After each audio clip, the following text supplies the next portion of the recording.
వరకు మా ఛానల్ ని ఎవరైతే సబ్స్క్రైబ్ చేసుకోలేదో వారు వెంటనే సబ్స్క్రైబ్ చేసుకోండి. అలాగే పక్కన ఉన్న బెల్ ఐకాన్ కూడా ఆన్ లో ఉంచుకోండి. మా యొక్క నోటిఫికేషన్స్ ఎప్పటికప్పుడు మీకు తెలుస్తూ ఉంటాయి. అలాగే ప్లేలిస్ట్ లోకి వెళ్తే ప్రతి ఒక్క గవర్నమెంట్ నోటిఫికేషన్స్, సిలబస్, అలాగే ప్రతి ఒక్క ఎగ్జామ్ తాలూకు ప్రతి సబ్జెక్ట్ తాలూకు ఇంపార్టెంట్ టాపిక్స్ మీకు ప్లేలిస్ట్ అప్లోడ్ చేయడం జరుగుతుంది. కావున అవి కూడా మీరు చూడవచ్చు. Hi friends, welcome to Venkat Meditech YouTube channel. ఈరోజు మనకి defence research and development organisation నుంచి అంటే RSC recruitment and assessment centre Delhi నుంచి మనకు రిక్రూట్మెంట్ వచ్చింది ఫ్రెండ్స్, అంటే సైంటిస్ట్ పోస్ట్లో. సో ఇప్పుడు వాటి యొక్క రిక్రూట్మెంట్ ప్రాసెస్ కోసం మనం ఇప్పుడు మాట్లాడుకుందాం. ఫస్ట్గా మనకి సైంటిస్ట్ ఎఫ్ చూసుకుంటే మనకి ఇక్కడ చూడండి, బేసిక్ పే అనేది 1,31,100 రూపీస్ ఉంది. దీని level 30 as per 7th pay ఇంకా చూస్తారు. ఇందులో మనకి 2 వేకెన్సీస్ అనేవి ఉన్నాయి ఫ్రెండ్స్. ఇందులోనే చూస్తే నెంబర్ ఆఫ్ వేకెన్సీస్ చూస్తే 1 అంటే mechanical production, industrial engineering, aeronautical engineering ఈ క్వాలిఫికేషన్ సంబంధించి మనకి ఒక పోస్ట్ ఉంది. అయితే మనకి ఇందులో క్వాలిఫికేషన్ అండ్ ఎక్స్పీరియన్స్ అడగడం జరిగింది ఫ్రెండ్స్.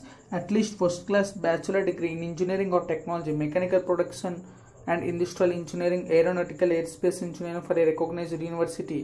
అంటే మనకి బ్యాచులర్ ఆఫ్ టెక్నాలజీలోని మెకానికల్ చేసి ఉండాలి లేదా ఏరోనాటికల్ చేసైనా ఉండాలని చెప్పాడు. కాకపోతే మినిమం 13 ఇయర్స్ ఎక్స్పీరియన్స్ అనేది మనకి ఫీల్డ్ ఎక్స్పీరియన్స్ ఉండాలని చెప్పాడు. ప్రొడక్షన్ ఆఫ్ మెకానికల్లో కానీ ఏరోనాటిక్స్లో కానీ మనకు ఉండాలని చెప్పాడు ఫ్రెండ్స్. అలాగే desirable master degree in engineering or technology in relevants field in mention essential qualification. అంటే మనకి డిసరబుల్గా అంటే ఎంటెక్ ఉన్నా పర్వాలేదని చెప్పాడు. యాక్చువల్గా బ్యాచులర్ ఉంది కదా, బ్యాచులర్ ఉండి 30 ఇయర్స్ ఎక్స్పీరియన్స్ అడిగాడు. అలాగే ఎంటెక్ ఉన్న వాళ్ళు కూడా చెప్పుకోవచ్చు, ఎంటెక్ ఉన్న వాళ్ళు కూడా మనం అప్లై చేసుకోవచ్చు అని చెప్పాడు. అలాగే సెకండ్ పోస్ట్ వచ్చేసి ఏంటంటే ఎలక్ట్రానిక్ కమ్యూనికేషన్ వాళ్ళకి క్వాలిఫికేషన్ వచ్చేసి వాళ్ళకు కూడా సేమ్ బ్యాచులర్ డిగ్రీలో ఫస్ట్ క్లాస్లో డిస్టెన్షన్లో పాస్ అయి ఉండాలి. అలాగే మినిమం 13 ఇయర్స్ ఎక్స్పీరియన్స్ కూడా ఉండాలని చెప్పి మనకు చెప్పాడు. నెక్స్ట్ పోస్ట్ వచ్చేస్తే మనకి సైంటిస్ట్ ఈ పోస్టు. ఇందులోని మనకి బేసిక్ పే వచ్చేసి మనకి 1,23,100 రూపీస్ ఫ్రెండ్స్. ఇది కూడా 7th పే స్కేల్ కిందే వస్తుంది. ఈ పోస్ట్కి వచ్చేసి మనకి 4 వేకెన్సీస్ అనేవి ఉన్నాయి మనకి.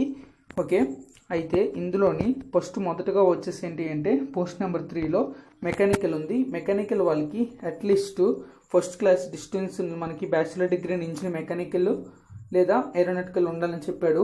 కాకపోతే దీనికి ఎక్స్పీరియన్స్ అనేది 10 ఇయర్స్ ఎక్స్పీరియన్స్. అంటే ఫస్ట్ దానికి మనకి 3 ఇయర్స్ అడిగాడు, కానీ దీనికి మనకి 10 ఇయర్స్ ఎక్స్పీరియన్స్ అనేది అడగడం జరిగింది. సో ఇంక నెక్స్ట్ వన్ వచ్చేసి electrical engineering and electronics engineering వాళ్ళకి ఒక పోస్ట్ ఉంది. అందులో కూడా at least first class bachelor degree in engineering, minimum 10 years experience అడగడం జరిగింది. అలాగే ఎలక్ట్రానిక్స్ వాళ్ళకు కూడా సేమ్గా first class bachelor degree in engineering అడిగాడు. అలాగే మినిమం 10 ఇయర్స్ ఎక్స్పీరియన్స్ కూడా అడిగాడు. నెక్స్ట్ వచ్చేసి కంప్యూటర్ సైన్స్ వాళ్ళకి కూడా ఇక్కడ మనకి ఒక పోస్ట్ ఉంది ఫ్రెండ్స్.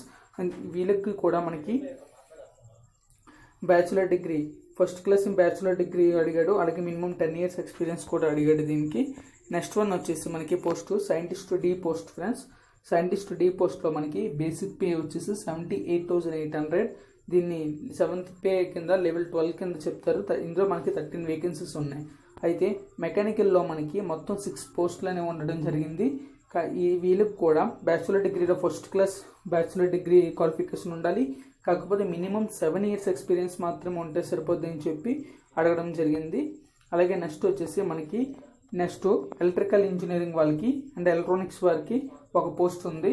అట్లీస్ట్ ఇందులో కూడా మనకి ఫస్ట్ క్లాస్ బ్యాచులర్ డిగ్రీ ఉంటే సరిపోద్ది. అలాగే మినిమం 7 ఇయర్స్ ఫీల్డ్ ఎక్స్పీరియన్స్ అడగడం జరిగింది. అలాగే నెక్స్ట్ ఎలక్ట్రానిక్స్ వాళ్ళకి 4 పోస్టులు ఇవ్వడం జరిగింది ఫ్రెండ్స్. ఈ 4 పోస్టులకి at least first class bachelor degree in engineering ఉండాలి. అలాగే మినిమం 7 ఇయర్స్ ఎక్స్పీరియన్స్ అడగడం జరిగింది. సో నెక్స్ట్ వచ్చేసి కంప్యూటర్ సైన్స్ వాళ్ళకి 2 పోస్టులు ఉన్నాయి. ఈ 2 పోస్టులు కూడా మనకి at least first class bachelor degree in engineering and minimum 7 years experience వీళ్ళకి కూడా అడగడం జరిగింది. ఇంకా నెక్స్ట్ పోస్ట్ వచ్చేసి మనకి సైంటిస్ట్ సి ఫ్రెండ్స్. ఇందులో మనకి మొత్తం ఓవరాల్గా 21 వేకెన్సీస్ అనేవి ఉన్నాయి మనకి. ఈ 21 వేకెన్సీస్ మనకి బేసిక్ పే వచ్చేసి 67,700 ఫ్రెండ్స్. దీన్ని కూడా level 11th are 7th pay scale కింద చూస్తారు. అయితే మనకి ఇందులో మెకానికల్ వాళ్ళకి వచ్చేసి 6 పోస్టులు ఉన్నాయి. వీళ్ళకి ఫస్ట్ క్లాస్ బ్యాచులర్ డిగ్రీతో పాటు మినిమం 3 years ఎక్స్పీరియన్స్ ఉంటే సరిపోద్ది అని అడగడం జరిగింది. అలాగే ఎలక్ట్రికల్ వారికి 4 పోస్టులు ఉన్నాయి, వాళ్ళకు కూడా first class bachelor degree in ఇంజనీరింగ్తో పాటు మినిమం 3 years ఎక్స్పీరియన్స్ అడగడం జరిగింది. అలాగే ఎలక్ట్రానిక్స్ వాళ్ళకి 6 పోస్టులు ఉన్నాయి. 6 పోస్టులు అట్లీస్ట్ మనకి ఇందులో కూడా బ్యాచులర్ 3 ఫస్ట్ డిస్టెన్స్లో పాస్ అయ్యి ఉండి అండ్ మినిమం 3 years ఎక్స్పీరియన్స్ కూడా అడగడం జరిగింది. అలాగే నెక్స్ట్ కంప్యూటర్ సైన్స్ వాళ్ళకు కూడా 3 పోస్టులు అనేవి ఉన్నాయి. బ్యాచులర్ డిగ్రీ ఇన్ ఇంజనీరింగ్కి మనకి ఫస్ట్ క్లాస్లో పాస్ అయ్యి మినిమం 3 years ఎక్స్పీరియన్స్ అనేది అడగడం జరిగింది. ఓకేనా ఫ్రెండ్స్. నెక్స్ట్ వచ్చేసి అలాగే fire engineering test and safety engineering వాళ్ళకి కూడా మనకి ఫైర్ ఇంజనీరింగ్లో మనకి సేఫ్టీ ఇంజనీర్స్లో మనకి బ్యాచులర్ డిగ్రీ చేసి ఉండాలి, అలాగే మినిమం 3 years ఎక్స్పీరియన్స్ ఉండాలని అడగడం జరిగింది ఫ్రెండ్స్. అయితే మీరు ఇక్కడ చూసుకుంటే ఏజ్ రిలాక్సేషన్ చూసుకుంటే ఫర్ సైంటిస్ట్ ఎఫ్కి వచ్చేసి మనకి నాట్ ఎక్సీడింగ్ 50 years దాటి ఉండకూడదు. అలాగే సైంటిస్ట్ డి అండ్ ఈని చూసుకుంటే 45 years దాటి ఉండకూడదు. అలాగే సైంటిస్ట్ ఈని చూసుకుంటే 35 years అనేది దాటి ఉండకూడదు అని చెప్పి జరిగింది. అలాగే up to 10 years for having PhD candidates with the market disciplines, అంటే పిహెచ్డి క్యాండిడేట్స్ వాళ్ళకి అప్ టు 10 years వరకు రిలాక్సేషన్ ఉంటుందని కూడా మనకు చెప్పాడు. అలాగే upper age limit relaxable up to 5 years for serving central civilian government employ working, అంటే ఇప్పుడు సివిలియన్ వర్కింగ్ ఆల్రెడీ ఎంప్లాయీస్ ఉంటారు కదా, అలాంటి వాళ్ళకి ఏంటంటే 5 years రిలాక్సేషన్ ఏజ్ ఇవ్వడం జరిగింది ఫ్రెండ్స్.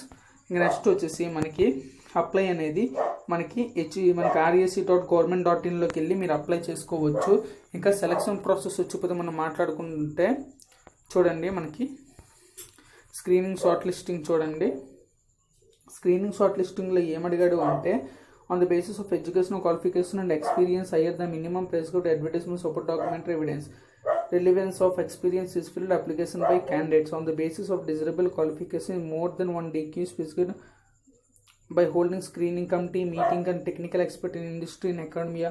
ఓకే, అయితే మనకి ఏంటి అంటే ఇక్కడ వచ్చేసి మనకి అప్లికేషన్ ఫీజు అనేది 100 ఇవ్వడం జరిగింది ఫ్రెండ్స్. అలాగే 100 ఇవ్వడం జరిగింది. స్క్రీనింగ్ ఎలా షార్ట్ లిస్ట్ చేస్తారంటే మనకున్న ఎక్స్పీరియన్స్ని బట్టి, అంటే మన కంపెనీలో ఉండే ఎక్స్పీరియన్స్ని బట్టి దాన్ని బట్టి మనకి షార్ట్ లిస్ట్ అది చేస్తారని చెప్పి ఇక్కడ ఇవ్వడం జరిగింది. అంటే ఎలా అంటే మనకి పర్టికులర్గా పర్సనల్ ఇంటర్వ్యూ అనేది ఉండడం జరిగింది. పర్సనల్ ఇంటర్వ్యూ కండక్ట్ చేస్తారు, అంటే ఇందులో ఎలాంటి ఎగ్జామ్ అనేది కండక్ట్ చేయరు, డైరెక్ట్గా ఇంటర్వ్యూకి పిలుస్తారు. ఇంటర్వ్యూకి పిలిచి అయితే అందులోని ఒక పోస్ట్ 2 to 3 పోస్ట్ అనే రో పోస్టులని మనకి అప్ టు 24 candidates వరకు మనకు షార్ట్ లిస్ట్ చేస్తారు. అలాగే 4 to 6 పోస్ట్కి అప్ టు 36 candidates వరకు షార్ట్ లిస్ట్ చేస్తారు. అలాగే 7 to 9 పోస్ట్కి అప్ టు 48 candidatesకి షార్ట్ లిస్ట్ చేస్తారు. అలాగే ఫర్ 10 post అండ్ అబోవ్కి up to 50 candidates for above 55 times number of post, అంటే మనకి అప్పటి వరకు షార్ట్ లిస్ట్ చేస్తారు అని చెప్పి ఇక్కడ ఇవ్వడం జరిగింది. అయితే దిస్ క్యాండిడేట్స్ అంటే వీళ్ళకి ఎక్స్పీరియన్స్ని బట్టి వాళ్ళు లైఫ్లో అచీవ్మెంట్స్ని బట్టి క్వాలిఫికేషన్ బట్టి వాళ్ళు షార్ట్ లిస్ట్ చేయడం అనేది జరుగుతుందని చెప్పి డీటెయిల్గా ఇవ్వడం జరిగింది. అయితే ఈ షార్ట్ లిస్ట్ చేసిన క్యాండిడేట్స్ అనేది మనకి ఎగ్జామ్ డేట్ అనేది ఎప్పుడు ఎక్కడ జరుగుతుంది ఆ వెన్యూ అనేది మనకి RSC వెబ్సైట్లోనే మీకు పెట్టడం జరుగుతుంది అని చెప్పాడు. అలాగే కాల్ లెటర్ కూడా మీకు ఎటువంటి పోస్ట్లో కానీ కొరియర్లో కానీ రాదు అని చెప్పాడు. మీరు ఎప్పటికప్పుడు RSC వెబ్సైట్లోని మీరు చెక్ చేస్తూ ఉండాలని కూడా మనకి ఇక్కడ నోటీస్ ఇవ్వడం అనేది జరిగింది. సో RSC వెబ్సైట్ని, DRDO RSC వెబ్సైట్ని మీరు ఎప్పటికప్పుడు RSC వెబ్సైట్లో ఉంటుందని కూడా మనకి చెప్పడం జరిగింది ఫ్రెండ్స్. అయితే మనకి ఈ షార్ట్ లిస్ట్ క్యాండిడేట్స్ అనేవాళ్ళు ఇంటర్వ్యూ అనేది ఎక్కడ జరుగుతుంది అంటే మనకి ఇక్కడ డీటెయిల్గా ఇచ్చాడు. ఢిల్లీలోని మనకి RSC DRDO సెంటర్లోని మనకి ఢిల్లీలోనే జరుగుతుందని చెప్పి ఇక్కడ మనకి ఆ నోటీస్ కూడా ఇవ్వడం జరిగింది. సో అది కూడా కొంచెం గుర్తుంచుకోండి.